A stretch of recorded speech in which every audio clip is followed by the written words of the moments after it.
Hi, first grade. I am coming back with my bear. So your assignment was to make your scarf and think about different lines, different patterns, and add those colors.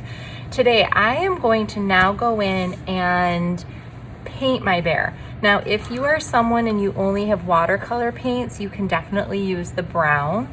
I grabbed some tempera paint. This is just regular paint. A lot of us might have this, or a lot of you might have this right at in your house. So I'm gonna go ahead and demonstrate with both of these. So what I did is I grabbed a peach, and I'm gonna use a little bit of peach to come inside the nose area of my bear, and I'm gonna try to go around my nose the best I can, stay in those lines.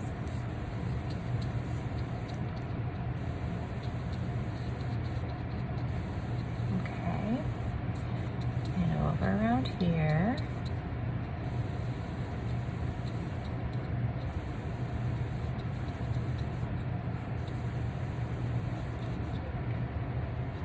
Just like that. I'm gonna come up into the ears and also do that peach color. So when I'm painting, I am holding my paintbrush real carefully to stay inside those lines the best that I can.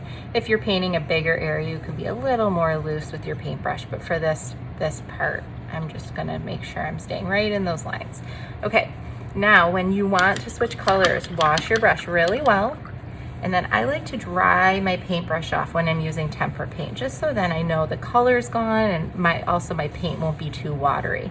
The next thing I'm going to work on is my bear's body and head. So now I've grabbed a dark brown and I'm going to work around the eyes.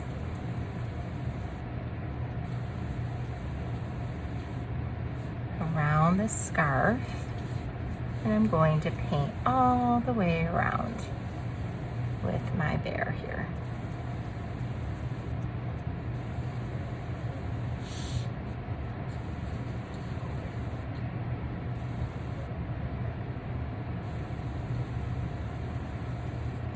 Okay, so I'm going to continue working on this, and then I will be back for the next part. All right, I'll be back.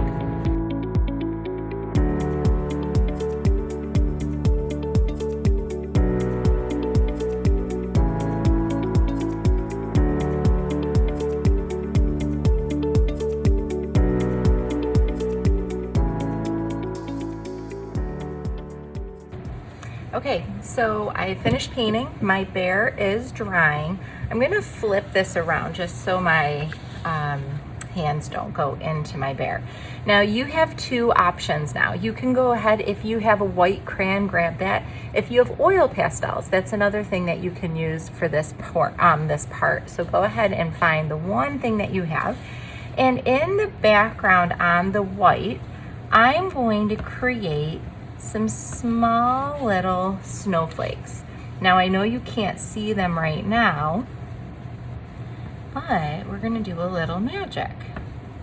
Okay, so this side I just did with oil pastel, and then on this one, I'll go ahead and show you with crayon. Now, just a little review here. Crayons are made out of wax. And so if water touches them, it's not gonna stick because the wax pushes the water away. Same thing with oil pastels. Oil pastels are made out of oil, okay? And water and oil do not mix, okay? Once again, it's called resisting. It's gonna push it away. All right, so now with my watercolors today, I'm only gonna use my blue. I'm thinking about that wintry, snowy sky. So I'm gonna come in, add my puddle. Okay, the more watery, the better. And when I go and paint, if you notice, it's not sticking to where my snowflake is. So I'm just gonna go, oh, there's another one. It's like a little magic happening on our art project.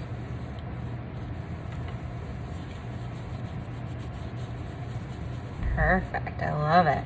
Okay, so you are going to have the week to work on finish up your bear, finish up your scarf, work on your sky, Okay, so here, I'll show you real quickly here. So this side is where my oil pastel is. So once again, the only trick is when you use a crayon, just make sure you're pushing hard enough. Sometimes if your line is too skinny, it doesn't work as well. You do want to use enough thickness of the oil pastel and the crayon. So that's my biggest tip for all of you, is make sure you're making them nice and bold in your snowflake area. All right, so here is my finished winter bear. Very cute. Flip it around here. I love it. So we just went in, we thought about how we can use lines, how we can use shapes, how we can think about patterns and color, and even different art materials, different mediums. So I used Sharpies, I used colored pencils, tempera paint, watercolor paint, oil pastels, crayons. So this is a really great opportunity to try out all those different art materials you have. Have fun creating, and make sure you share your picture on Padlet. All right, bye-bye.